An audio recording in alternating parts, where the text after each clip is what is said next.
অল্প খরচ কম পরিশ্রমে বেশি লাভ হওয়ায় জয়পুরহাটে দিন দিন জনপ্রিয় হয়ে উঠছে লতি চাষ। জেলার বিভিন্ন এলাকা থেকে কচুর লতি নিয়ে বটতলীর অস্থায়ী পাইকারি বাজারে বিক্রি করেন কৃষক।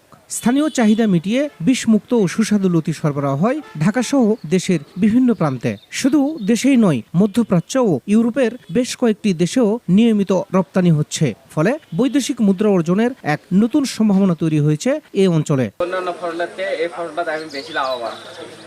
আমার 49 জমিতে 8 মণ 9 মণ করে লতি ওঠে সপ্তাহে। 3 দিন পর পর কাটা যায়। এই লতিটা মনে কর দেশি লতিটা 7 দিনত কাটা লাগে, আর এই লতিটা হলে দেখা যাচ্ছে 3 দিন পর পর লাগে কাটা। এর জন্য হলো পড়তা বেশি আছে, এই যে দেশিটাতে পড়তা বেশি হয়। সম্ভাবনার পাশাপাশি রয়েছে সংকট।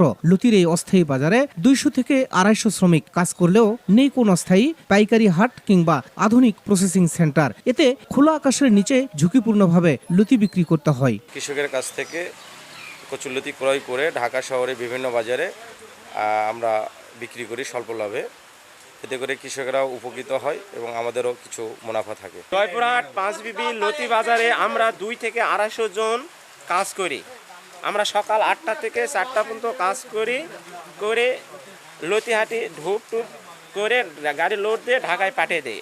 এখানে কৃষকেরা লতি নিয়ে আসে, যেরকম উপকৃত অর্থ পায়, আমরাও সেরকম এটার উপরে ডিপেন্ড করে আমাদের সংসার সুন্দরভাবে সচ্ছলভাবে চলে। এই হাটের জায়গা সংকীর্ণ।